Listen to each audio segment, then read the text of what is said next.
함께 기도하시겠습니다. 하나님 감사합니다.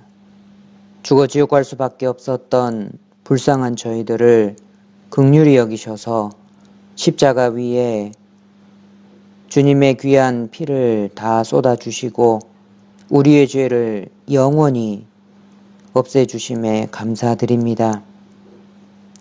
주님의 십자가 보혈로 구원받은 저희들 이제 주님의 몸된 교회 안에서 신앙생활을 하고 있습니다. 성령님께서 날마다 동행하여 주셔서 우리의 모든 어려움들을 도와주시고 또 헤쳐나갈 수 있도록 인도하여 주심도 감사드립니다. 우리의 모든 삶 가운데서 주님을 더욱 의지하는 저희가 될 수 있도록 도와주시옵소서. 우리가 삶의 모든 일을 그리스도인으로서 스스로 결정하고 선택하여 하나님 앞에 바른 길을 걸어갈 수 있도록 도와주시옵소서. 지금 이 시기는 코로나가 계속되고 있어서 신앙생활을 하는데 또 마음껏 전도하는데 큰 방해를 받습니다. 하나님 더욱 긍휼히 여겨주셔서 속히 이 상황이 지나갈 수 있도록 도와주시옵소서. 이 상황이 끝나고 마음껏 하나님 앞에 신앙생활하며 복음을 전할 수 있도록 기회를 다시 허락해 주시기를 부탁드립니다. 주님께서 이 프랑스를 사랑하셔서 파리 교회를 주셨습니다. 더욱더 교회에 주님의 복을 더하여 주시기를 간절히 바라고 원합니다. 하나님의 은총과 사랑이 교회 가운데 더욱 넘쳐나기를 간절히 바라고 원합니다. 주님, 또한 이 프랑스 파리 교회를 통해서 더 많은 곳에 교회가 생기고 복음이 더 힘있게 전해질 수 있도록 우리를 귀하게 사용하여 주시옵소서. 또 멀리서도 함께 온라인으로 교제하고 있는 믿음의 식구들 그 마음 위로하여 주시고 더욱더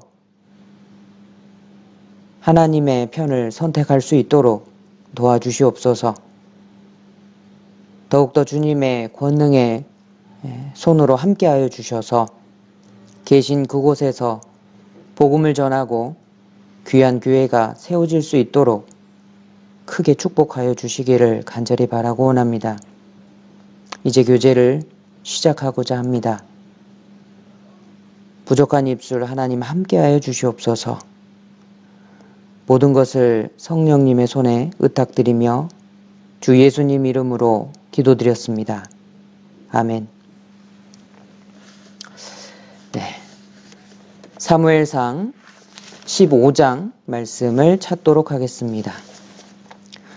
오늘 본문은 사무엘상 15장입니다. 15장 17절로 22절입니다.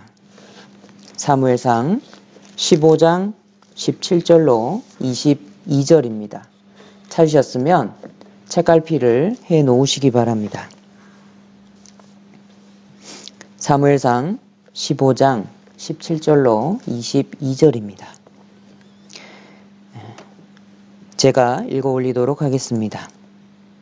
사무엘이 가로되 왕이 스스로 작게 여길 그때에 이스라엘 지파의 머리가 되지 아니하셨나이까.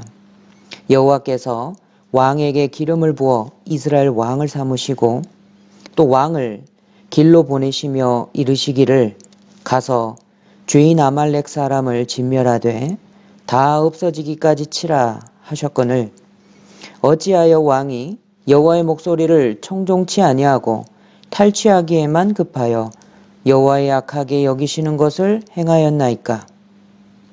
사울이 사무엘에게 이르되 나는 실로 여호와의 목소리를 청종하여 여호와께서 보내신 길로 가서 아말렉 왕 아각을 끌어왔고 아말렉 사람을 진멸하였으나 다만 백성이 그 마땅히 멸할 것 중에서 가장 좋은 곳으로 길갈에서 당신의 하나님 여호와께 제사하려고 양과 소를 취하였나이다. 사무엘이 가로되 여호와께서 번제와 다른 제사를 그 목소리 순종하는 것을 좋아하신 같이 좋아하시겠나이까? 순종이 제사보다 낫고 듣는 것이 수양의 기름보다 나으니.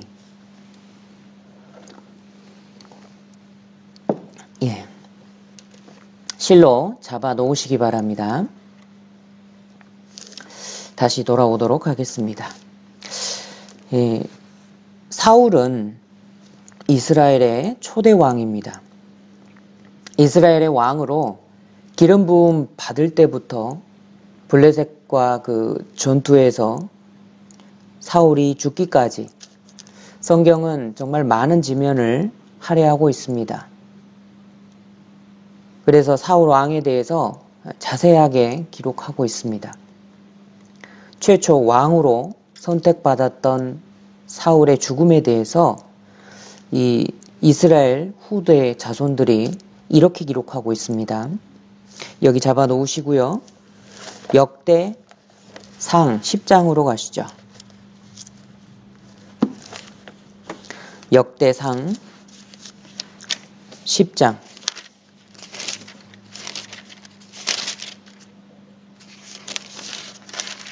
13절로 14절입니다. 역대상 10장 13절로 14절. 네. 제가 읽겠습니다. 사울의 죽은 것은 여호와께 범죄하였음이라. 저가 여호와의 말씀을 지키지 아니하고 또 신접한 자에게 가르치기를 청하고 여호와께 묻지 아니하였으므로 여호와께서 저를 죽이시고 그 나라를 이새의 아들 다윗에게 돌리셨더라.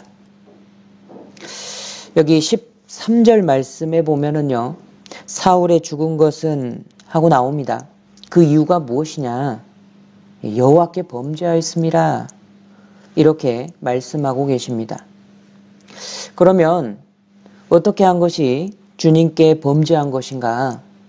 첫 번째는 저가 여호와의 말씀을 지키지 아니하고 하나님의 말씀을 지키지 아니하였다. 그리고 두 번째는 14절에 여호와께 묻지 아니하였으므로 이렇게 기록하고 있습니다. 이 두 가지 이유로 하나님께서 쓰시는 위치에서 패하해졌습니다. 그리고 나라를 다윗에게 돌리셨다고 그렇게 말씀하시는 겁니다. 이 내용은요, 이 역대상은 후대 이스라엘 자손들이 기록한 거고요. 이 내용이 그대로 사울이 살아있을 때, 사울이 죽기 전에 스스로 자신이 듣게 됩니다. 그 중에서 잘 요약되어 있습니다. 사무엘상 28장을 보시죠. 다시 사무엘상으로 돌아가겠습니다. 사무엘상 28장 17절로 18절입니다. 사무엘상, 아까 사무엘상 잡아 놓으셨죠? 사무엘상 28장 17절로 18절입니다. 여호와께서 나로 말씀하신 대로 내게 행하사 나라를 네 손에서 떼어 네 이웃 다윗에게 주셨느니라. 18절은 함께 읽으시죠. 네가 여호와의 목소리를 순종치 아니하고 그의 진노를 아말렉에게 쏟지 아니하였으므로 여호와께서 오늘날 이 일을 네게 행하셨고. 자, 17절에 나라를 네 손에서 떼어서 네 이웃 다윗에게 주셨다. 이렇게 사무엘 선지자가 말씀하십니다. 그 이유가 무엇이냐? 18절에 네가 여호와의 목소리를 순종치 아니하였다. 이 사울은요, 이 하나님의 말씀을 사무엘을 통해서 들을 때가 언제냐면 바로 블레셋과 전투를 앞두고 있는 상황이었습니다. 이게 사울의 입장에서는, 사울의 인생에 있어서는 마지막 전투입니다. 사무엘상 28장 5절을 보시죠. 사울이 블레셋 사람의 군대를 보고 두려워서 그 마음이 크게 떨린지라. 사울이 여호와께 묻자오되 여호와께서 꿈으로도 우림으로도 선지자로도 그에게 대답지 아니하시므로. 이 5절에 사울은요, 블레셋 군대를 보고 크게 두려워하고 있습니다. 그런데 6절에서 하나님께서는 어떤 방법으로든지 전혀 대답지 않으시는 거예요. 이에 사울은 7절 보시면요. 사울이 그 신하들에게 이르되 나를 위하여 신접한 여인을 찾으라. 그러죠. 7절에 오죽 다급했으면 신접한 여인을 찾아가서 자신의 운명을 알고자 했습니다. 이 레위기 19장 31절에 너희는 신접한 자와 박수를 믿지 말며 그들을 추종하여 스스로 더럽히지 말라. 이렇게 말씀하십니다. 레위기 10장 6절에도 음란하듯 신접한 자와 박수를 추종하는 자에게는 내가 진노하여 그를 내 백성 중에서 끊으리니. 이렇게 말씀하시거든요. 그런데 왕이 신접한 여인에게 묻는 것이 분명히 잘못된 일입니다. 분명히 잘못된 일임을 그 일을 하고 있음에도 여기 28장 10절에요. 사울이 이야기합니다. 사울이 여호와로 그에게 맹세하여 가로되 여호와께서 사시거니와 네가 이 일로는 벌을 당치 아니하니라. 이렇게 말하죠. 그래서 하나님께서 사울의 운명을 예언해 주십니다. 어떤 사람들은요, 여기 신접한 여인을 통해서 올라온 사람이 사무엘이거든요. 그러니까 야, 이게 말이 되냐? 진짜 사무엘 맞냐? 이렇게 질문하시는 분이 있습니다. 그렇다면 만약에 이 신접한 여인을 통해서 사무엘을 올려보냈다면 하나님이 정당한가? 정당하신 분인가? 이런 의문을 품는 그런 분도 있어요. 그런데요, 이 맥락상 생각을 해보면 이 올라온 사람이 사무엘 선지자가 맞다고 보는 게 타당합니다. 그리고요, 이 정당성에 대한 부분에 대해서 우리 인생은 사실 따질 일이 아니에요. 하나님께서 하신 일에 대해서 사람이 무엇이간데 하나님의 하시는 일에 대해서 옳고 그름을 따질 수가 있겠습니까? 하나님은 전능하신 창조주이십니다. 이 사람 생각으로는요, 이 불가능하게 보이는 어떤 일이 있어도 그것을 가능하게 하시는 분이 하나님이신 거예요.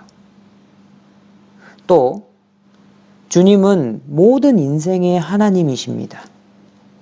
그러니까 누구를 사용하셔서 하나님의 일을 성취하신다 하더라도 사람 편에서는 불평을 제기할 수가 없는 거죠. 다만 이 죽은 사무엘의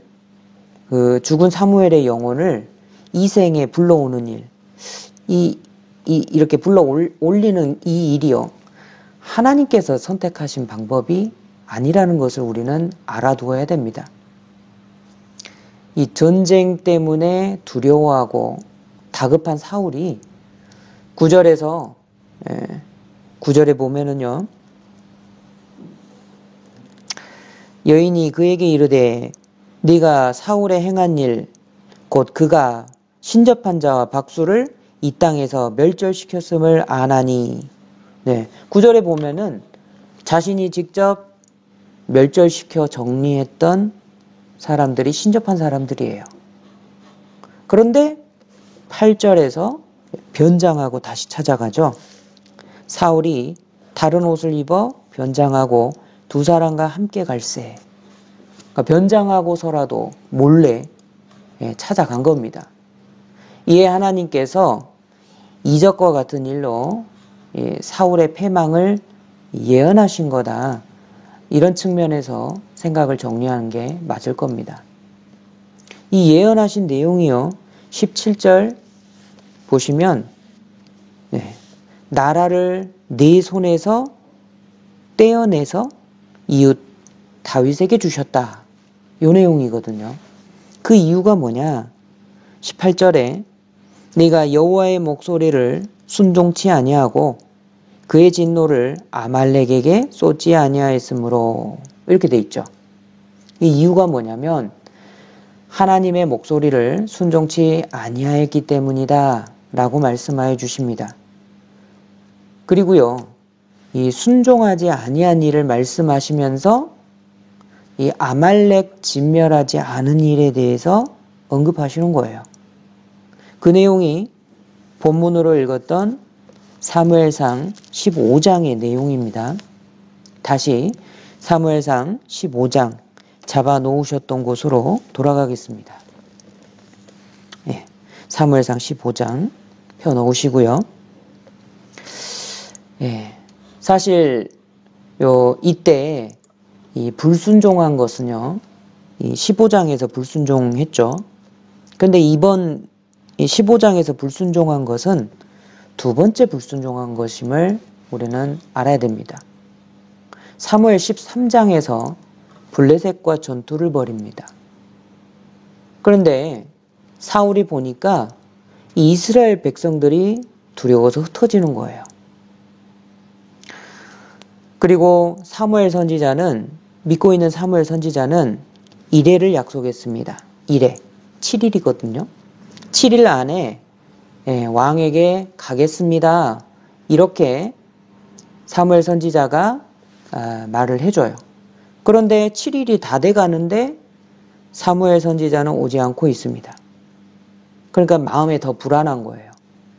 그래서 전쟁에 나왔는데 내가 하나님께 번제를 드리지 못했다.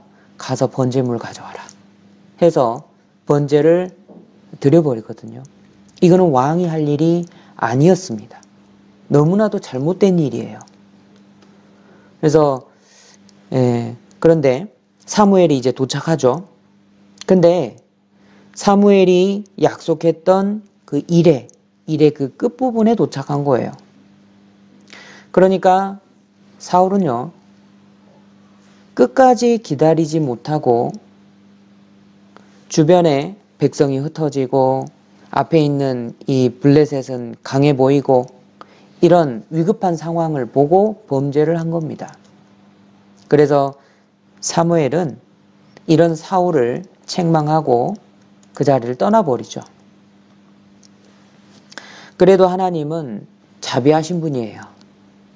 그러니까 이 사울에게 다시 한번 기회를 주십니다. 그런데 그만 19절을 보시면요. 19절 어찌하여 왕이 사무엘상 15장 19절입니다.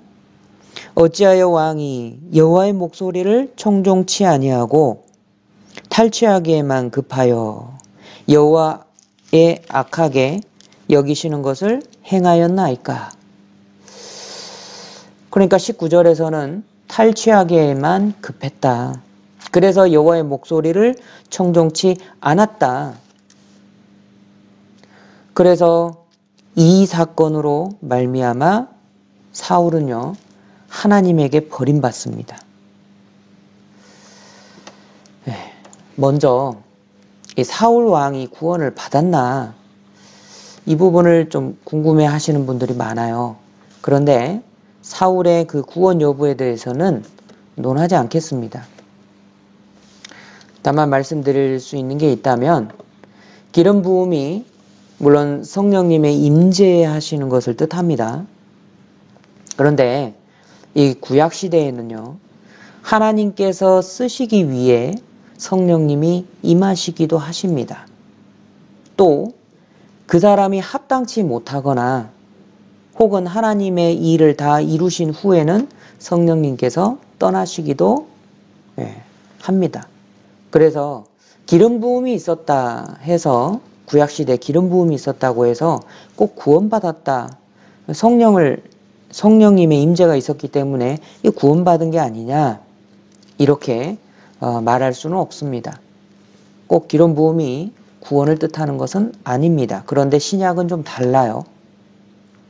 신약 성경은 우리가 구원받을 때 믿고 성령을 받습니다.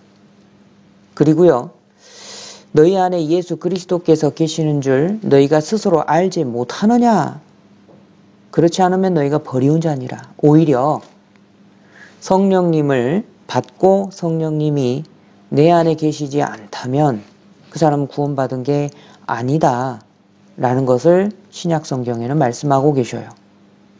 신약 성경에서 말씀하시는 성령님의 임재는 구원받은 것과 동일한 겁니다.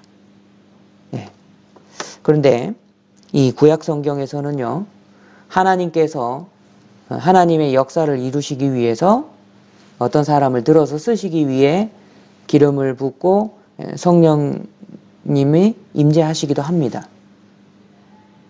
그래서요, 이 사울이 구원받았다는 정황은 사실 성경 어디에도 보이지 않습니다. 그런데 사울의 구원받은 그 여부는 논하지 않겠습니다. 자, 아무튼 사울 왕을 좀 생각을 할 때마다 저는 좀 이해되지 않는 부분이 조금 많이 있었습니다. 사울은 사실 아쉬울 게 없는 사람이거든요. 아쉬울 게 없는 사람이 사울인 거예요. 요즘 말로 말하자면 금수저를 입에 물고 태어난 사람이에요. 문벌이 좋은 가문의 아들입니다. 그러니까 유력한 가문의 아들인 거예요. 그리고요, 왕으로 기름 부음을 받을 때도요, 또 남들보다 머리가 하나가 더 있어요. 키가 큰 거죠. 그러면 신체 조건이 정말 체격이 좋은 사람이었습니다. 남부러울 게 없는 사람인 거예요. 이런 그가 왜 왕이 된 지 얼마 되지도 않아서 이 전쟁 중에 불순종하는 모습을 계속 보여줬는지, 그리고요, 누구보다도 하나님 마음에 합했던 하필 다윗을 자기 적으로 삼아버리죠. 그래서 이 다윗을 죽이려고요, 자기 일평생을 허비해버립니다. 그리고 마지막 죽는 모습도요, 정말 비참한 모습으로 죽습니다. 자결하여 죽거든요. 저는 그게 이해가 되지 않는 거예요. 또 이런 사람들은요, 성경에 또 있습니다.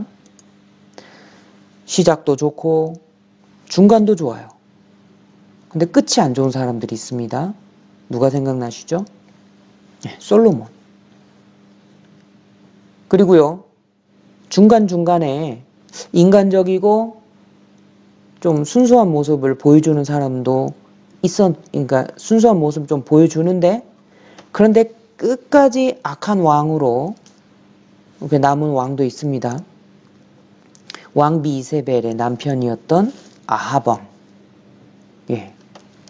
그런데 반면에 다윗은요, 어린 나이에 기름 부음을 받습니다. 피부가 붉었다고 돼 있죠. 앳된 어린애인 겁니다. 그런데 어린 나이에 기름 부음을 받았지만 곧바로 왕이 안 된 거예요. 사울은 기름 부음 받자마자 왕이 됐잖아요. 근데 다윗은 기름 부음 받았습니다. 하나님의 약속을 받아들인 거예요. 하나님의 약속을 받았고 그것을 믿고 있었습니다. 그런데 그 만사 형통이 아니라 사울에게 16년이나 쫓기면서 살았습니다. 그런데 다윗 같은 경우에는 역사상 가장 위대한 왕으로 빛나고 있죠. 이 부분을 좀 잘 생각해 보면요, 신앙에 있어서 큰 유익을 얻을 수 있을 것 같습니다. 우리는요, 이 성경을 읽을 때마다 사무엘상에서 사울 왕 하면은 정말 나쁜 왕으로 이렇게 생각을 합니다. 사울을 보면서요, 온갖 신앙에 안 좋은 수식어들은 다 붙여요. 그게 아마도 진짜 위대한 신앙인이었던 그 다윗의 적이었기 때문이다라고 생각이 됩니다. 그런데요, 자세히 살펴보면 사울은요, 훌륭한 점이 많은 사람이었습니다. 가장 첫 번째로 사울은 겸손한 사람이었어요. 15장 17절을 한번 봐보시죠. 사무엘이 가로되 왕이 스스로 작게 여길 그때에 이스라엘 지파의 머리가 되지 아니하셨나이까. 여호와께서 왕에게 기름을 부어 이스라엘 왕을 삼으시고.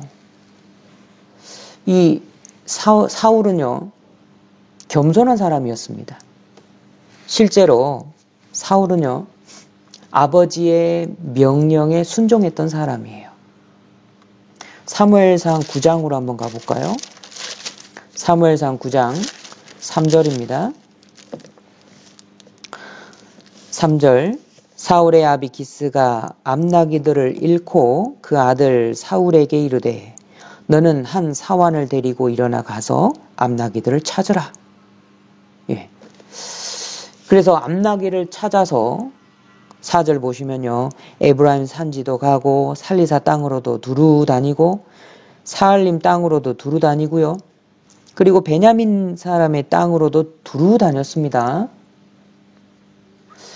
아버지의 명령에 순종했던 사람이에요. 그리고 5절에서요, 한 중간 정도예요. 내 부친이 암나기 생각은 고사하고 우리를 위하여 걱정하실까 두려워하노라. 이렇게 이야기하죠. 그러면서 다시 돌아오는 길을 택합니다. 그러니까 이 사울은요, 아버지 명령에 순종하고 자식으로서 걱정을 안 시켜드리려고 착한 사람인 겁니다. 그리고요, 또 사울은 사환하고 함께 갔었죠. 그러니까 자기의 종인 겁니다. 근데 자기의 종의 조언인데도 종의 조언에 귀를 기울일 만큼 마음이 넓고 포용적이고 착한 사람이었던 거예요. 훌륭한 조언에 귀를 기울일 줄 아는 사람입니다. 그래서 선지자를 찾아서 하나님의 말씀을 듣고자 했던 인격의 소유자였던 거예요. 여기 6절에 나오죠. 대답하되 보소서, 이 성에 하나님의 사람이 있는데 존중이 여김을 받는 사람이라. 그가 말한 것은 반드시 다 응하나니 그리로 가사 그가 혹 우리의 갈 길을 가르칠까 하나이다. 10절 보세요. 사울이 그 사환에게 이르되 네 말이 옳다, 가자 하고. 그래서 사울은요, 실제로 겸손하고 그 마음이 착한 사람이었습니다. 사무엘상 10장 1절에요. 이에 사무엘이 기름병을 취하여 사울의 머리에 붓고 입 맞추고 가로되 여호와께서 네게 기름을 부으사 그 기업의 지도자를 삼지 아니하셨느냐. 그래서 사무엘이 기름을 머리에 붓습니다. 이 왕의 일에 대해서 이야기를 해주는 거예요. 그리고요, 9절에 보면 그가 사무엘에게서 떠나려고 몸을 돌이킬 때에 하나님이 새 마음을 주셨고. 그래서 하나님께서 이 새 마음도 주셨다라고 말씀하고 계셔요. 그럼에도 22절을 보십시오. 사무엘상 10장 22절. 그러므로 그들이 또 여호와께 묻되 그 사람이 여기 왔나이까? 여호와께서 대답하시되 그가 행구 사이에 숨었느니라. 그러니까 왕으로 선포되는 자리에서 행구 사이에 쪼그리고 숨어 있었던 거예요. 그리고요, 또 사울은 하나님의 명령을 준행하려고 노력했던 사람입니다. 사무엘상 11장 11절을 보시죠. 이튿날에 사울이 백성을 3대에 나누고 새벽에 적진 중에 들어가서 날이 더울 때까지 암몬 사람을 치매 남은 자가 다 흩어져서 둘도 함께한 자가 없었더라. 그러니까 암몬 사람을 쳐서 하나님의 뜻을 준행하였던 사람입니다. 사무엘상 14장도 보시죠. 47절, 48절입니다. 사울이 이스라엘 왕위에 나아간 후에 사방에 있는 모든 대적, 곧 모압과 암몬 자손과 에돔과 소바의 왕들과 블레셋 사람을 쳤는데 향하는 곳마다 이기었고 용맹 있게 아말렉 사람을 치고 이스라엘을 그 약탈하는 자의 손에서 건졌더라. 이 사울은요, 하나님의 명령을 적극적으로 준행하려고 노력했던 사람이에요. 이스라엘을 강한 나라가 되게 하려고 앞장서서 전쟁에서 진두지휘를 했고요. 가는 곳마다 승리를 이끌었던 아주 유능한 그런 장군이자 왕이었습니다. 이뿐만 아닙니다. 사울은요, 자기를 반대하는 사람들을 용서하고 포용할 줄도 아는 그런 왕이었어요. 사무엘상 11장을 보시죠. 사무엘상 11장 12절, 13절. 사무엘상 11장 12절, 13절. 제가 읽겠습니다. 사무엘이 백성에게 이르되 사울이 어찌 우리를 다스리겠느냐 한 자가 누구니이까? 그들을 끌어내소서 우리가 죽이겠나이다. 사울이 가로되 이날에는 사람을 죽이지 못하리니 여호와께서 오늘날 이스라엘 중에 구원을 베푸셨음이니라. 그래서 이 사울이 우리를 정말 구원하겠느냐? 이렇게 비아냥거리는 사람들이 있었습니다. 반대하는 사람들이죠. 근데 사울은요, 그저 그런 사람들도 다 포용을 했던 사람입니다. 사실 사울의 치적은요, 굉장히 크다고 볼 수 있어요. 이스라엘을 무려 40년간이나 다스렸습니다. 최초의 왕이고요. 이 불완전한 시국에 나라를 이끈 것이 쉽지 않았을 겁니다. 그러니까 40년간 이스라엘을 사실상 잘 다스린 왕이다. 이렇게 생각하는 편이 맞을 겁니다. 이 다른 악한 왕들이 많았던 그 분열왕국 시대를 한번 남유다, 북이스라엘 이렇게 분열왕국 시대를 생각해 보면요. 그에 비하면 사울 왕은 좋은 왕에 속합니다. 그렇게 말해도 큰 무리가 없을 것 같습니다. 우리는 사울에게서 정말 배울 점이 많아요. 우리는 이것도 알아야 됩니다. 하나님은요, 겸손하고 순종하는 사람들을 통해서 하나님의 일을 하십니다. 그리고 두 번째로 배울 점은요, 관용과 용서의 사람을 통해서 하나님이 일하셔요. 세 번째는요, 하나님은 영혼을 찾기 위해 어떠한 희생도 감수하는 그런 사람을 사용하십니다. 사울이 이런 사람이었어요. 그러니까 더 이해가 안 되는 것이 그의 삶입니다. 왜 왕이 된 이후로 그 그토록 불순종한 삶을 살았고 고통받는 일생을 살았고 또 죽을 때 마지막 죽을 때 그렇게도 허무하게 죽었는지 이해가 안 되는 거예요. 그런데 이 성경을 읽으면서 묵상하는 가운데 그의 인생에 있어서 그의 일생에 있어서요 매 순간마다 중요한 결정을 내려야 하는 그런 길목에서 사울의 한 가지 공통점을 주목할 수 있어요. 그리고요 바로 그 점은요 세상 모든 사람에게 다 적용되는 것임을 잠시 생각을 해봤습니다. 특별히 지금 우리 그리스도인들에게는요 너무나도 중요한 문제라고 볼 수가 있습니다. 왜 우리 신앙이 이렇게 구부러지는지, 왜 신앙생활 중에 그토록 많은 문제들이 생겨나는지, 왜 우리는 이 마지막 순간에 후회하는 신앙인들이 생겨나는지 오늘 좀 생각을 해봐야 될 겁니다. 자, 그래서요, 이 사울 왕을 통해서 후회하지 않는 이 신앙에 관해서 한번 생각을 해보도록 하겠습니다. 이 자기결정권이라는 말이 있습니다. 이 없는 말을 제가 지어낸 게 아닙니다. 이 헌법에 나오는 용어예요. 자기결정권. 이 자기결정권이라는 것은요. 각 나라에서 국민에게 부여하는 이 권리입니다. 특히요. 한국 같은 경우에는 이 권리를 헌법이 보장해요.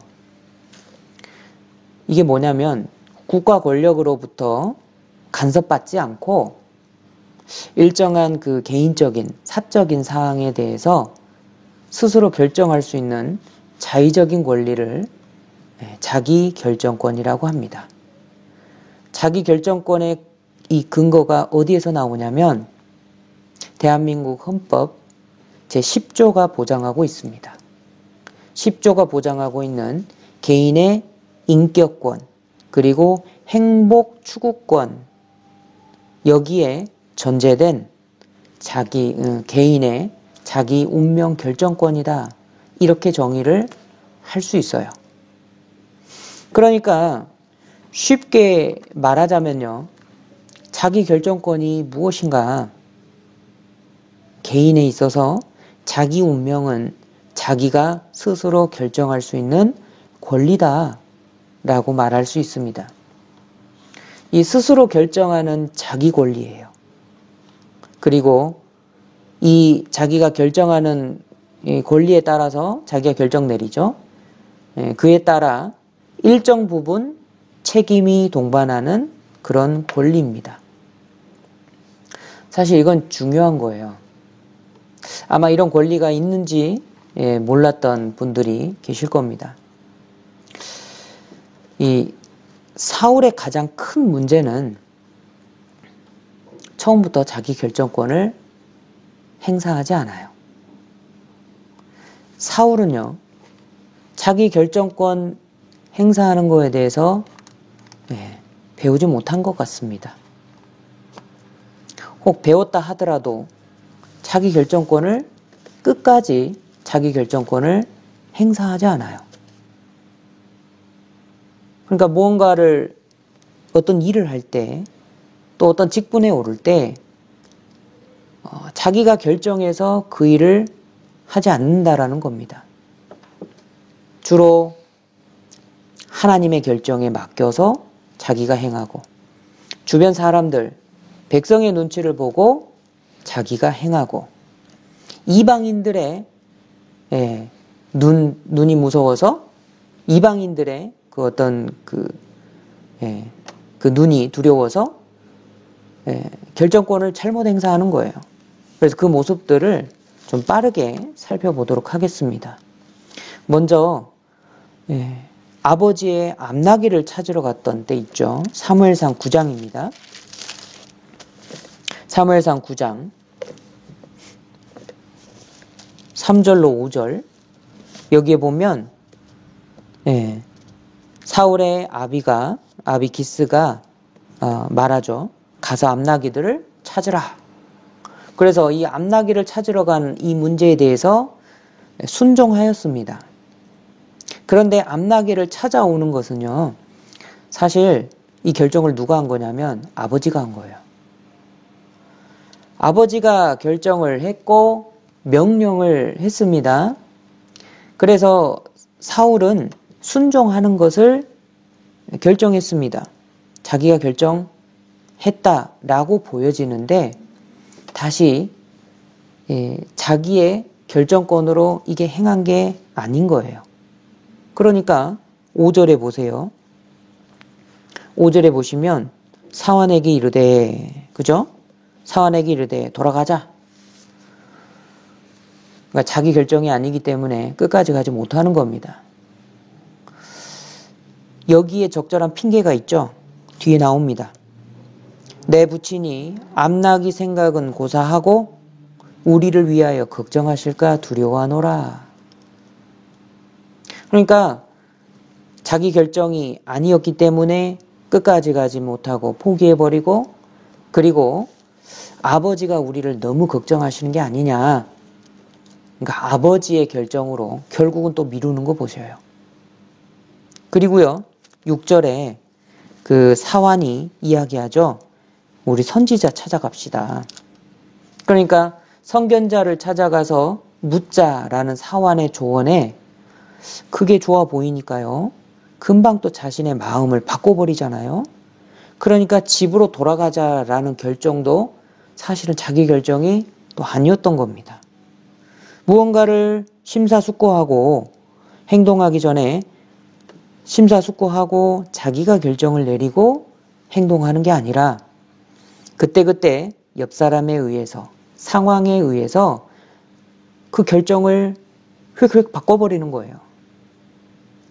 진정한 의미에서 자기가 결정한 게 아니다라는 거죠. 10장 1절에서는요. 기름 부음을 받습니다.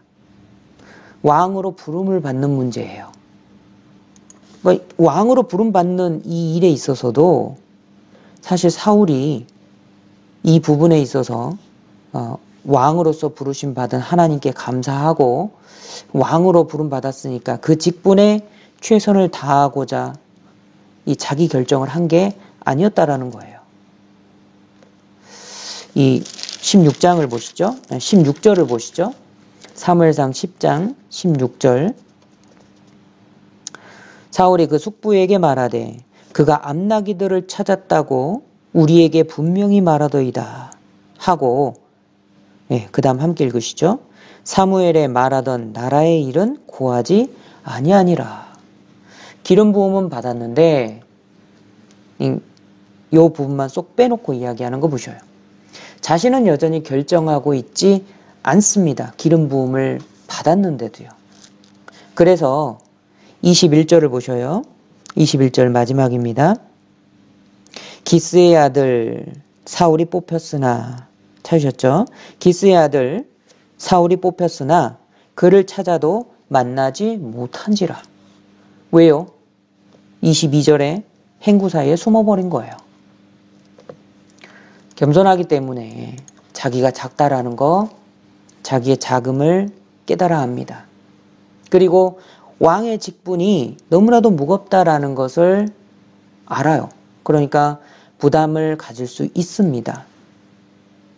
그런데 이 부분에 대해서 비록 힘들고 어렵지만 나는 부족하지만 하나님께서 주신 이 직분을 감사함으로 받아들이고 성실하게 주님을 위해 일하겠습니다 라고 결정할 수도 있는 거예요. 그런데 자기 결정을 하나님께 밀어버린 거죠.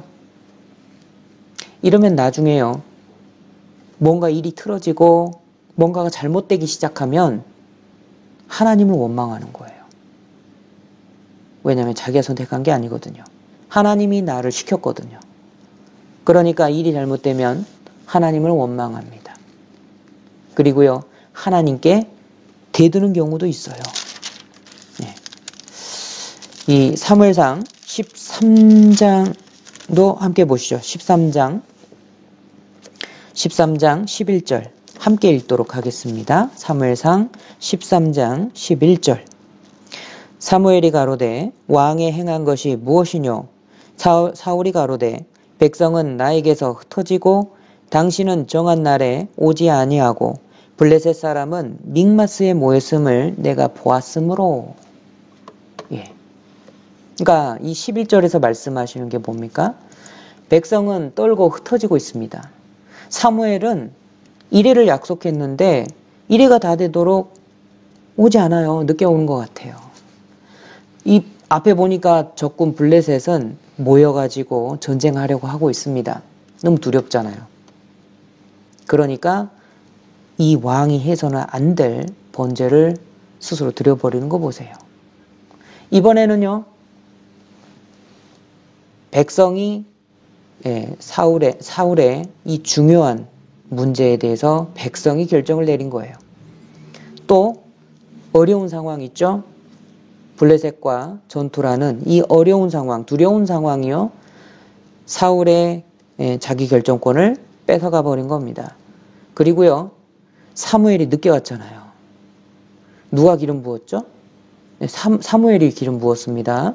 그리고요. 누가 약속했습니까?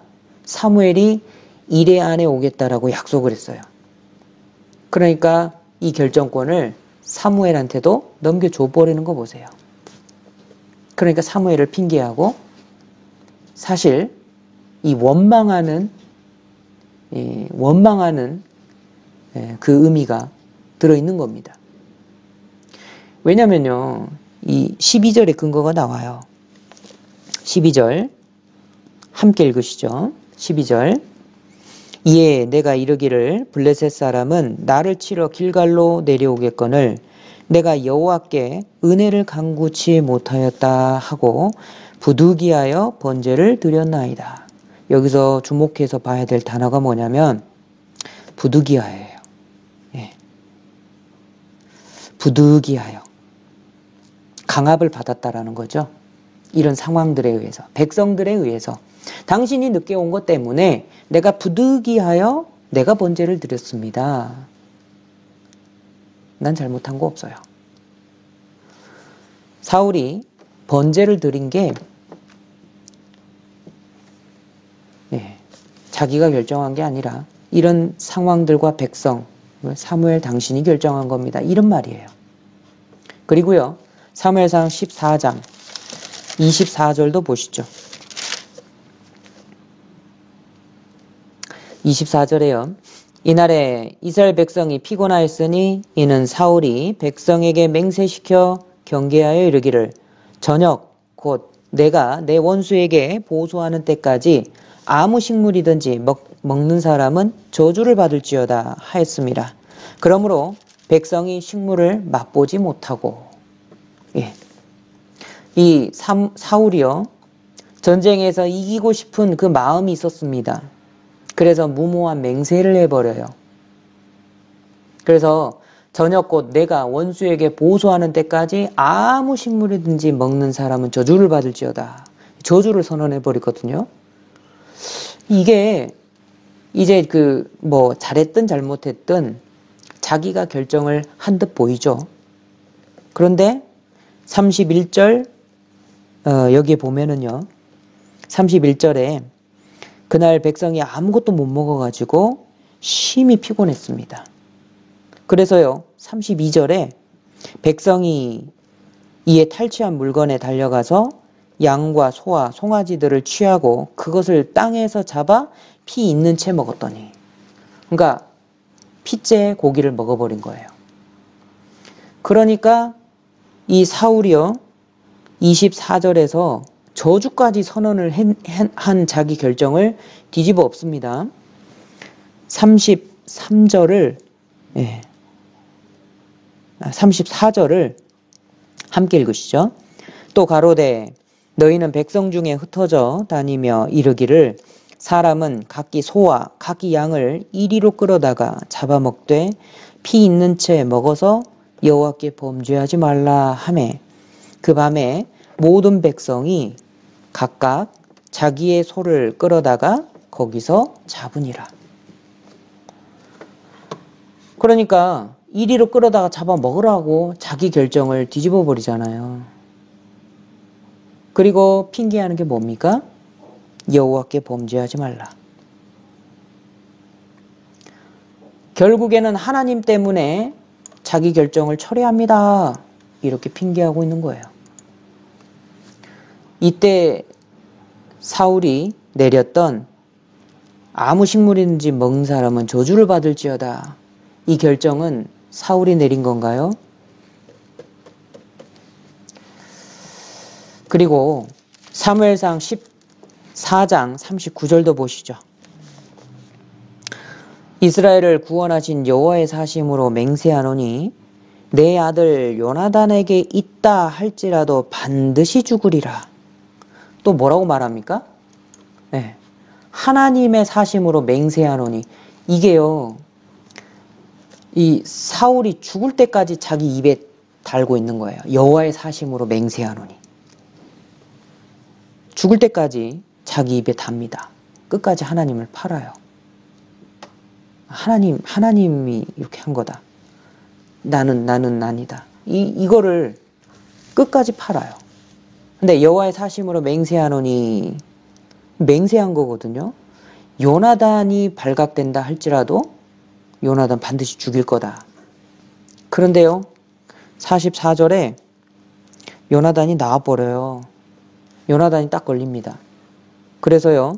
44절에 사울이 가로되 요나단아 네가 반드시 죽으리라.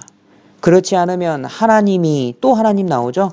내게 벌을 내리시고 또 내리시기를 원하노라.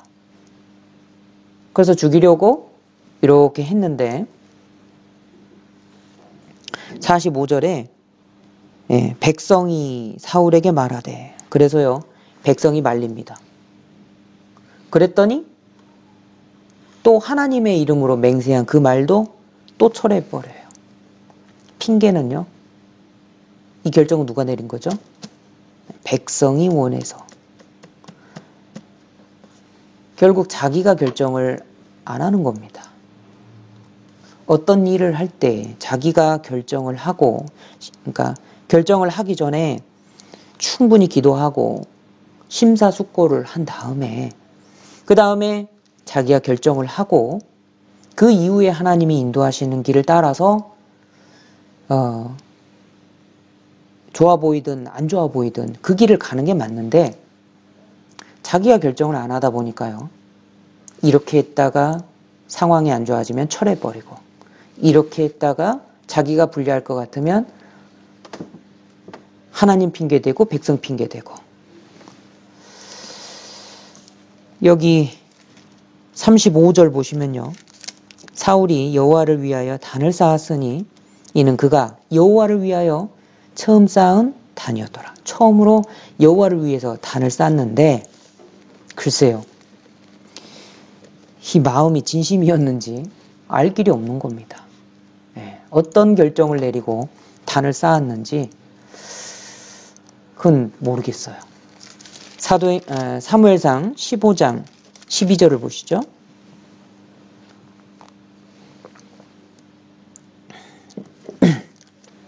아까는 여호와를 위해서 단을 쌓았죠. 15장 12절을 함께 읽겠습니다.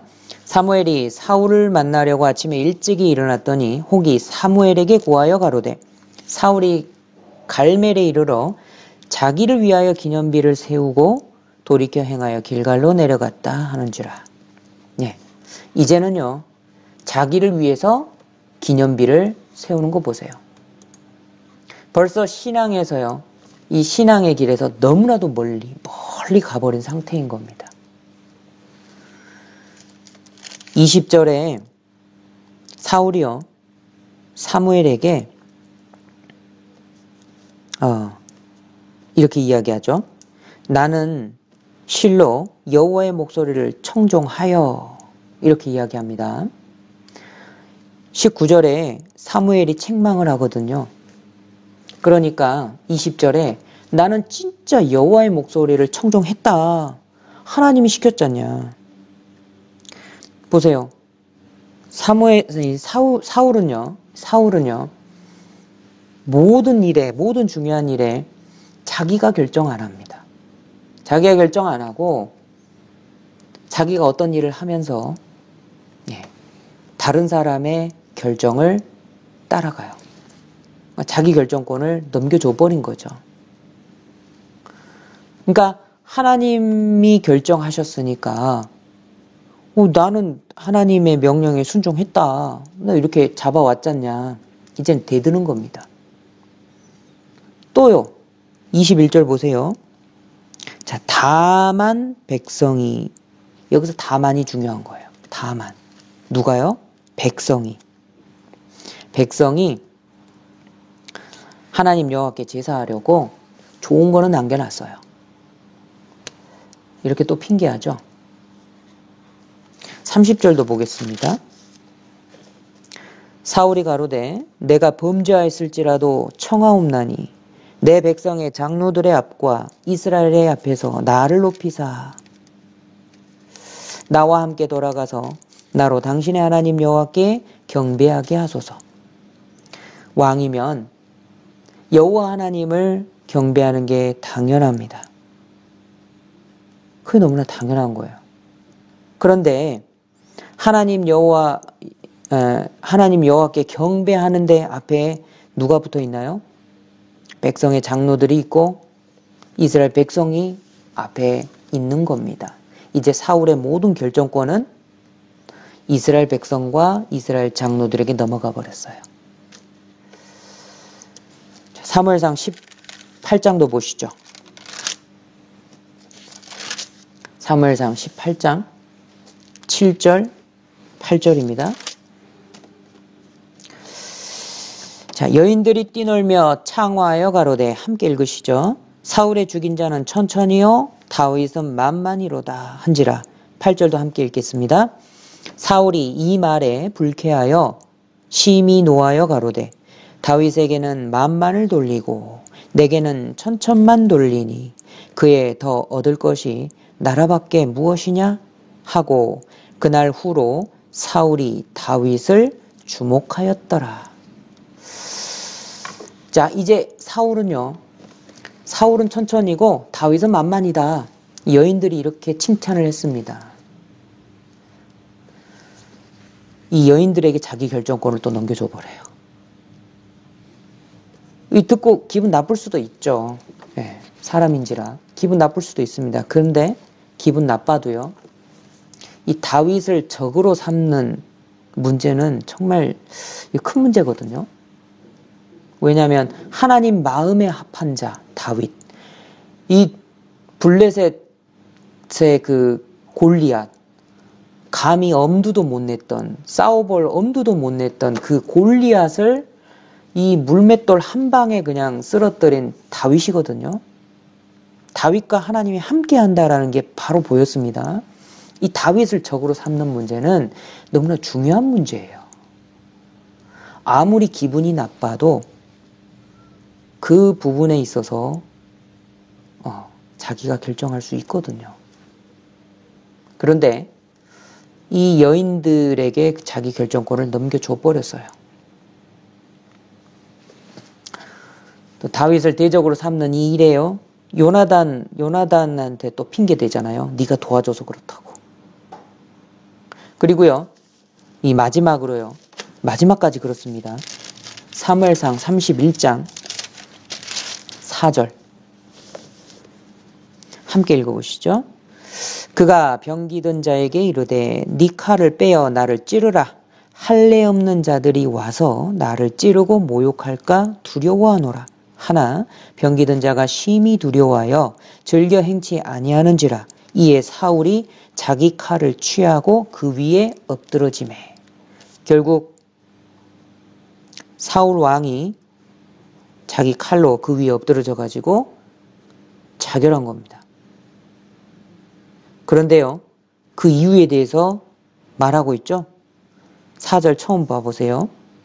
네 칼을 빼어 나를 찌르라. 왜요? 할례 없는 자들이, 이 블레셋 사람들이 이야기하는 거예요. 할례 없는 자들이 와서 나를 찌르고 모욕할까 두려워하노라. 마지막 죽는 순간에 할례 없는 자들에게 자기 목숨에 대한 자기 결정권을 넘겨버리죠. 결국에는요, 죽을 때에 가서야 비로소 자기 결정권을 행사했습니다. 그런데 자살이라는 잘못된 방법으로 행사한 거예요. 사실 이때 2절을 보시면요, 사울의 아들 요나단도 죽고 아비나답도 죽고 말기수아도 죽었어요. 블레셋 사람들에 의해서. 근데 이거는 같은 전쟁에서 죽었잖아요. 그러니까 사람들이 겉으로 봤을 때는 둘이 똑같잖아요. 같은 전쟁에서 죽었으니까. 그런데 이 죽는 모습이 다르지 않습니까? 요나단은 전쟁터에서 죽은 거예요. 이 사울은요, 전쟁터에서 자기가 자결한 겁니다. 자기 목숨에 대한 결정권을 할례 없는 블레셋 사람들에게 넘겨버린 거예요. 바울의 생애를 한마디로 요약하자면 이 결정권을 갖지 못한 인생이다. 스스로 갖지 않았습니다. 처음에는 아버지, 그 다음에는 하나님, 그 다음에는 백성과 장로들에게 옮겨갔고요. 그 다음에는 다윗에게 줘버렸고요. 마지막 죽을 때는 할례 받지 못한 사람한테 넘겨버린 거예요. 한 번도 사울이 자기 결정권을 행사한 적이 없어요. 처음부터 자기 인생을 자기가 결정하지 못한 인생이었다라는 겁니다. 이 자신의 삶을 살았다고 볼 수가 없죠. 그러니까 사울이 그 인생이 진짜 허망하고 하나님 앞에 비참한 거예요. 이 그리스도인도요, 신앙에 있어서 자기 결정권이 있습니다. 하나님이 다 주셨어요. 그거 실행하는 게 너무나도 중요한 문제예요. 나의 신앙에 있어서 자기 결정권을 행사해야 됩니다. 이 세계적으로 성공한 어떤 사업가가요, 이런 말을 했습니다. 자기는 사업 파트너를 선정할 때, 그리고 자기 회사의 직원을 뽑을 때 그 사람의 능력을 보지 않는다. 능력도 보지만 능력보다도 더 중요하게 여기는 게 나랑 파트너 할 사람, 내 밑에서 일할 사람이 자기 결정권을 사용하는지 그거를 보고 결정한다는 거예요. 이 업무에 대한 능력은 기르면 되는 것이기 때문에 첫 번째 고려 대상이 아니고 두 번째로 고려해야 될 대상이라는 겁니다. 실제로요, 어떤 경력 많은 여성이 회사에 지원을 했습니다. 경력이 많기 때문에 능력이 좋죠. 그러니까 가르칠 필요 없이 바로 일을 해도 되는 사람이었어요. 그런데 면접 당일날 남편이 따라왔습니다. 남편이 결정해줘야 된대요. 남편은요, 그저 어떤 회사인가, 아내가 다닐 회사가 앞으로 장래성이 있는가? 이걸 보려고 왔을 수도 있어요. 그래서 당신 거기 다니면 좋겠다. 처우도 좋고. 그래, 당신 다녀. 아니면 내가 봤더니 아니다. 다니지 마라. 이렇게 해주려고 함께 찾아왔을 수도 있습니다. 근데 그 회사 대표가요, 이 사장이요, 남편이 같이 왔다고 그 여자 불합격시켰어요. 이유가 뭐냐? 그 아내는 자기 결정권이 없는 사람이라고 판단되었다라는 거예요. 세상에는요, 능력 많은 사람 넘쳐납니다. 착하고 높은 스펙을 가지고요, 일도 잘하고 배려심도 많은 사람 많습니다. 그런데요, 자기 결정을 못하는 사람은 오히려 위험하다라는 거예요. 왜? 별거 아닌 게 아니에요. 자기 결정 못하는 사람은 오히려 위험하고 문제를 일으킨다라는 겁니다. 자기 결정권을 행사하지 못하는 사람은 첫 번째로 구체적인 자기 목표가 없어요. 자기 목표를 자기 결정으로 선정한 적이 없거든요. 그러니까 두 번째로 금방이라도 바뀔 수 있는 상황 여건에 따라서 이리저리 갈팡질팡하는 거예요. 사울이 이랬다 저랬다 갈팡질팡하는 거를 생각해 보시면 이해가 되실 겁니다. 그러니까 일관된 결정을 내리지 못하는 거예요. 그리고요, 자기에게 유리한 쪽으로 보이는 방향으로만 행동을 합니다. 그러니까 옆에 같이 일하는 사람은요, 막대한 피해를 입는 거예요. 그리고 네 번째로요, 이 자기 반성이 없거든요. 왜죠? 자기가 결정한 게 없으니까 자기 책임이 없다라는 거예요. 그러니까 자기 반성이 없는 거예요. 그러니까 항상 주위 사람을 탓하고 항상 상황을 탓하고, 왜냐하면 결정권을 주위 사람에게 줘버렸거든요. 너가 이러니까 내가 이렇게 행동해. 이렇게 가는 거는 주위 사람에게 내 결정권을 넘겨버린 겁니다. 상황이 이러니까 나는 이렇게 행동해. 어쩔 수 없이. 그래서 나는 이걸 선택할 수밖에 없어. 라고 항상 이야기하죠. 그게 자기 결정권을 포기하는 겁니다. 왜죠? 처음부터 자기가 결정한 게 아니었거든요. 목표도요. 그 목표에 따른 연속되는 결정들이 있을 텐데 자기가 결정한 게 아니니까 쉽게 잘못된 거에 대해서 어떤 문제 소지에 대해서 책임을 전가하고요. 자기 결정이 아니기 때문에 그 모든 거에 대한 소중히 여기는 마음도 사실은 없는 거예요. 그러니까 이런 사람하고는 사업을 하지 않는다라고 이야기를 합니다. 글로벌한 그 기업을 가진 그 CEO가 한 말을 제가 요약을 했습니다. 이 말을 듣고서 정말 공감이 됐어요. 돈 버는 일에 자기 결정권이 없는 사람은 우리랑 같이 일할 수 없습니다. 이거예요. 우리 그리스도인들에게는요, 하나님께서 신앙의 자기 결정권을 다 주셨습니다. 첫 번째로요, 생각해 보죠. 첫 번째, 구원을 받을지 여부. 하나님은 결코 강제하지 않으십니다. 시편 24편 24편입니다. 7절, 시편 24편 7절. 함께 읽으시죠. 문들아 너희 머리를 들지어다. 영원한 문들아 들릴지어다. 영광의 왕이 들어가시리로다. 예. 여기 문은요, 너희 머리를 들지어다 그랬죠. 능동입니다.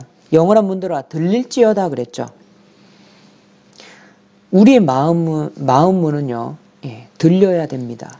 하나님께서 우리 마음 문을 두드리시고 열어주셔야 되는 거예요. 그런데 우리가 우리 마음 문을 열지 않으면 하나님께서 영광의 왕이 우리에게 들어오실 수가 없는 겁니다. 그래서 우리 마음 문은 들려야 되며 또한 들어야 되는 겁니다. 그러니까 구원받을지 여부도 결코 하나님은 강제하지 않으셔요. 그러니까 나는 안 받으려고 했는데 하나님이 어쩔 수 없이 구원해놓고 나보고 이런다고. 그건 자기 결정한 게 아닙니다. 그 사람 구원 받았는지 점검해 보셔야 돼요. 이 구원에 포함되는 내용은요, 이사야 44장을 보시죠. 이사야 44장 22절. 이사야 44장 22절. 내가 네 허물을 빽빽한 구름에 사라진 같이 네 죄를 안개에 사라진 같이 도말하였으니 그 다음 함께 읽으시죠. 너는 내게로 돌아오라. 내가 너를 구속하였습니다. 이 구원에 포함된 내용이 완전한 죄 용서를 받는 것 포함되어 있습니다. 동시에 너는 내게로 돌아오라. 주님께로 돌아오는 것이 반드시 있어야 돼요. 이 부분 자기가 결정해야 되는 거예요. 행사해야 되는 겁니다. 그래야 주님 앞에 구원을 얻는 겁니다. 결코 나의 동의 없이 하나님이 직권으로 그에게 구원하시는 일은 없어요. 그리고요, 두 번째로요, 구원받은 사람은 이제 동행하시는 성령님을 의지하고 모든 어려움들을 이겨나갈 수 있습니다. 그러니까 이 부분도요, 자기 결정을 해야 되는 부분인 거예요. 시편 62편을 보시죠. 시편 62편 1절, 2절 함께 읽으시죠. 시편 62편 1절, 2절 나의 영혼이 잠잠히 하나님만 바라며 나의 구원이 그에게서 나는도다. 오직 저만 나의 반석이시요 나의 구원이시요 나의 산성이시니 내가 크게 요동치 아니하리로다.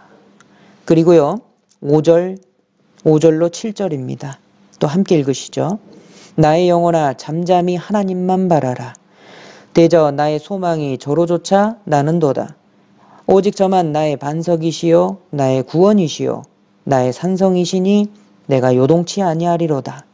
나의 구원과 영광이 하나님께 있으며 내 힘의 반석과 피난처도 하나님께 있도다. 네.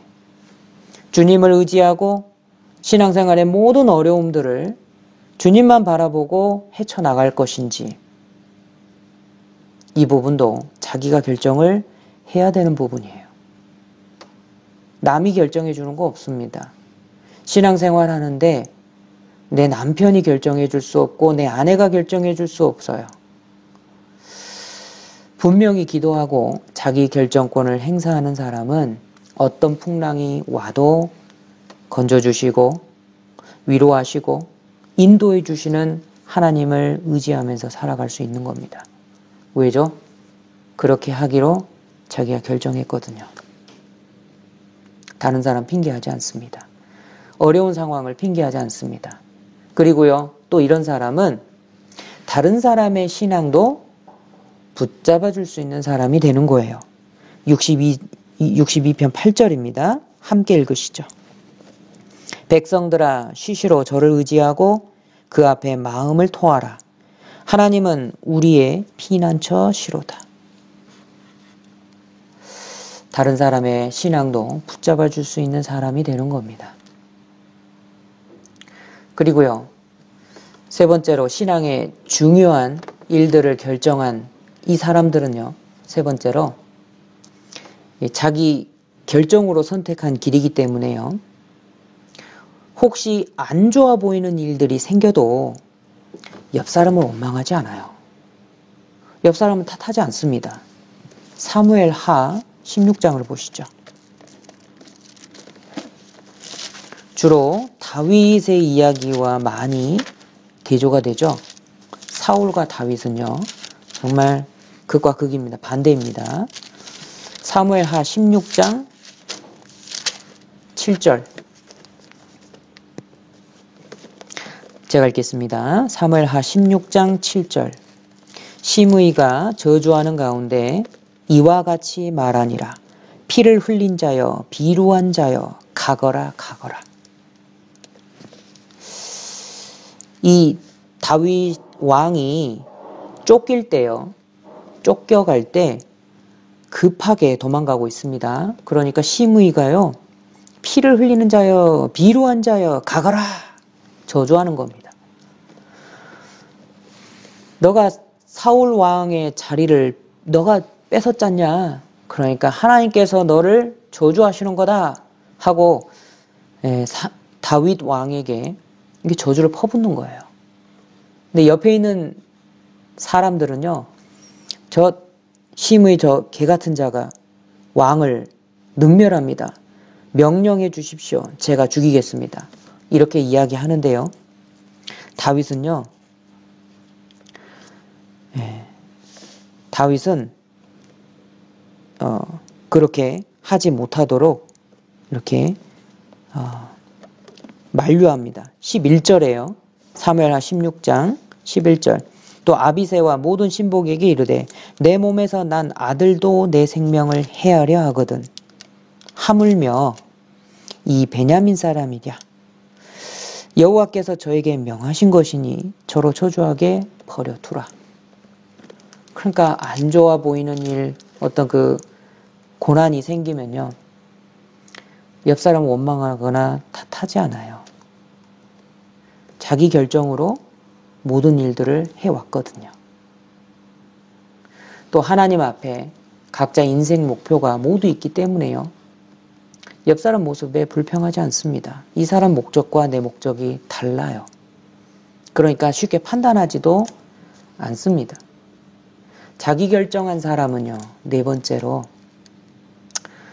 혹 잘못된 결정을 선택할 수도 있습니다. 사람이니까요. 미래 일을 모르잖아요. 그러니까 잘못 판단하고 잘못 결정할 수도 있는 겁니다. 그런데 자기가 결정한 사람은 혹 잘못된 결정을 내리고 그대로 행할지라도 행하는 도중에 하나님께서 나의 잘못을 깨닫게 도와주시면 즉시로 회개할 수 있는 사람이에요. 회개하는 겁니다. 왜냐하면 자기가 결정한 거를 자기가 결정했거든요. 그러니까 남에게 핑계하지 않는 거예요. 상황에 핑계하지 않는 겁니다.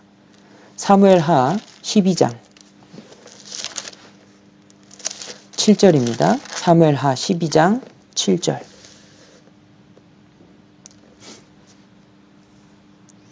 나단이 다윗에게 이르되 당신이 그 사람이라.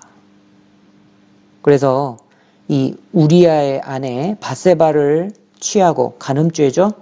그리고 그거를 이렇게 덮어버리기 위해서 우리아 장군을 죽였습니다. 그거에 대해서 나단 선지자가 지적을 하니까요. 이 다윗은요, 스스로가 그렇게 하기로 결정한 거였거든요. 그거를 하나님 앞에 책망을 받습니다. 그러니까 자신이 잘못된 행동을 했다라는 것을 하나님께서 드러내셨잖아요. 그러니까 13절에 함께 읽으시죠. 다윗이 나단에게 이르되 내가 여호와께 죄를 범하였노라. 됐습니다.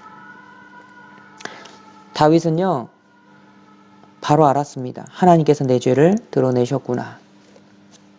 남에게 핑계하지 않습니다. 바로 무릎을 꿇고 회개를 하는 거예요.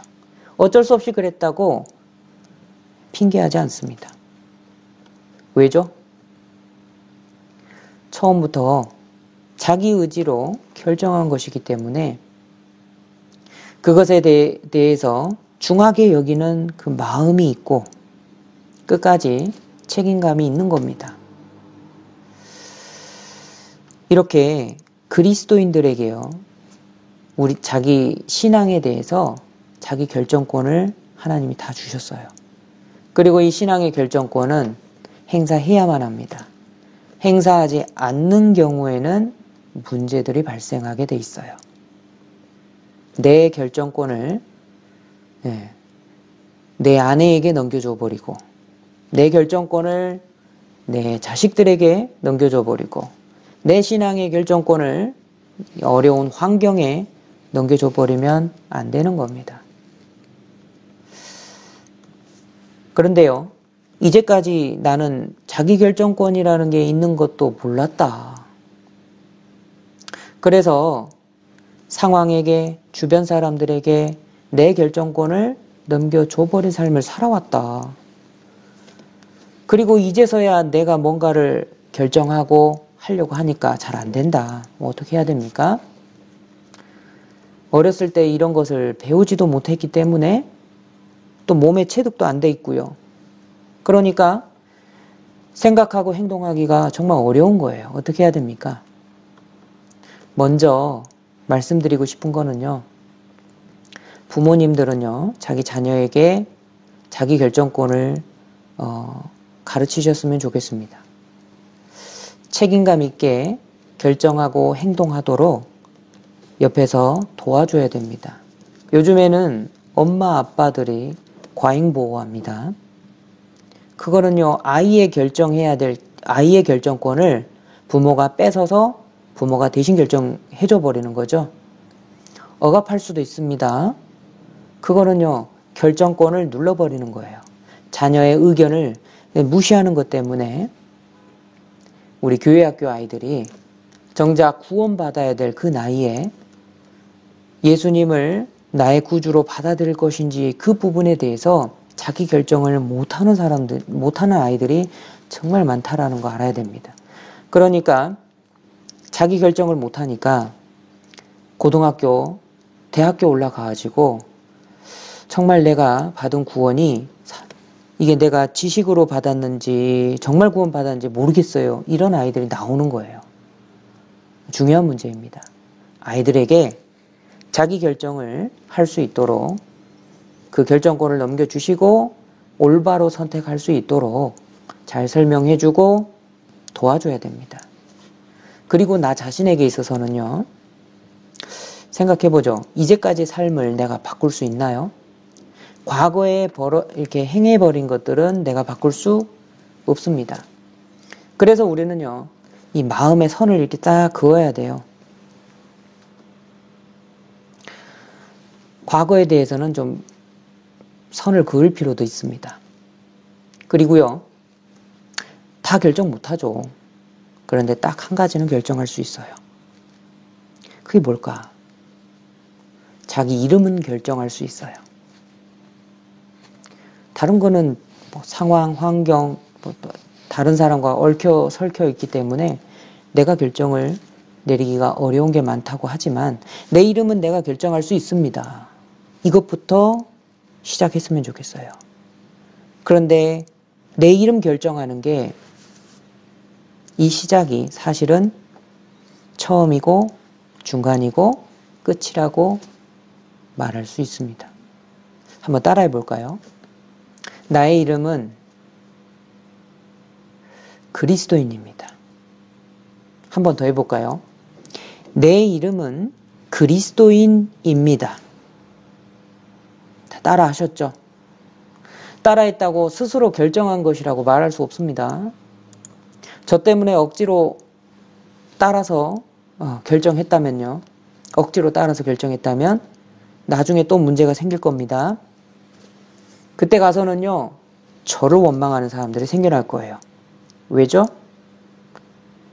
스스로 결정해야 될 그 시기에 제가 결정을 한 것으로 받아들여 버렸거든요. 그러니까 나중에 가서는 저를 원망하는 사람들이 생겨날 겁니다. 그러니까 오늘 진정으로 마음의 무릎을 꿇었으면 좋겠어요. 나는 진정으로 거듭난 그리스도인인가? 나는 진정으로 거듭난 그리스도인인가? 기도하는 가운데 내 양심의 깊은 음성을 들어야 됩니다. 그리고 결정하셔요. 그렇게 해야 됩니다. 구원 지식이요? 다 압니다. 지식을 묻는 게 아닙니다. 진정으로 성령님을 내 마음에 받은 사람인가? 여러분 이것부터 결정해야 됩니다. 그리고요. 참으로 거듭났다면 그리스도인답게 하나님을 의지하고 살라고 성경은 말씀하시는데 앞으로 나는 어떻게 나의 삶을 살 것인가? 이제 이 문제는 살아가면서 매 순간순간 중요한 일이 다가올 때마다 자기 결정을 할 수 있습니다. 그러니까 가장 중요한 결정, 내가 할 수 있는 가장 중요한 결정 다시 한번 따라해보죠. 내 이름은 그리스도인이다. 하나님은 모든 사람에게 신앙의 자기 결정권을 주셨습니다. 중요한 결정을 내릴 때 반드시 사용하도록 하셨습니다. 다니엘 1장을 찾도록 하겠습니다. 다니엘 1장.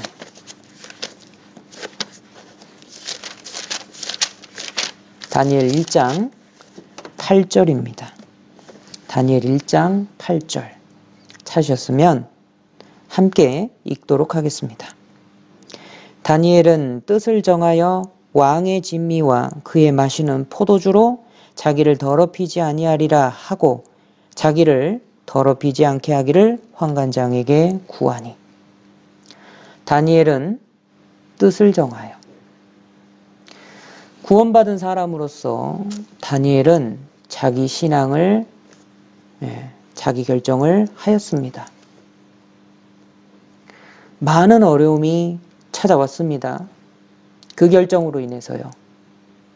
그런데 다니엘은 신앙에 대해서 자기 결정을 했습니다. 그래서 다른 사람들 핑계대지 않았어요. 어려운 환경 핑계대지 않았습니다. 그리고 묵묵히 자기에게 주어진 신앙을 잘 살았습니다. 신앙의 자기 결정권을요, 말씀에 합당하게 양심에 따라서 범사에 행하는 그런 신앙인, 그런 그리스도인, 이 그리스도인은요, 자존감이 높은 사람인 거예요. 내가 결정했다. 내가 기도하고 심사숙고해서 내가 결정한 거다. 그러니까 이 신앙을 내가 지킨다. 그리고요, 주위 환경에 상관없이 신앙의 모든 문제에 있어서 이런 사람은 진정 자유함을 맛보게 될 겁니다. 함께 기도하시겠습니다. 하나님 감사합니다. 우리를 구원하여 주심에 감사드립니다. 주님께서 십자가 위에 흘리신 보혈을 우리 마음 가운데 믿고 받아들여서 우리가 구원함을 얻었습니다.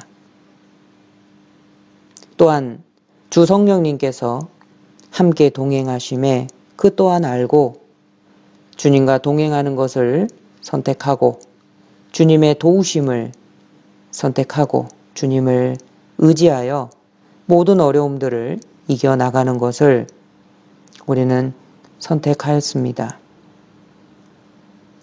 하나님, 우리가 주님 편에 올바른 것들을 자의적으로 결정할 때 하나님 우리를 축복하여 주시고 그 신앙이 구부러지지 않고 올바로 나갈 수 있도록 인도하여 주시길 부탁드립니다.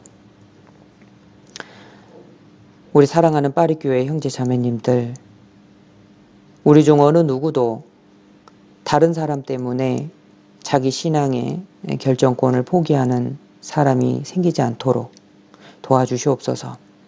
이제까지는 옆 사람 때문에 신앙의 모습을 버텨가며 살아왔다고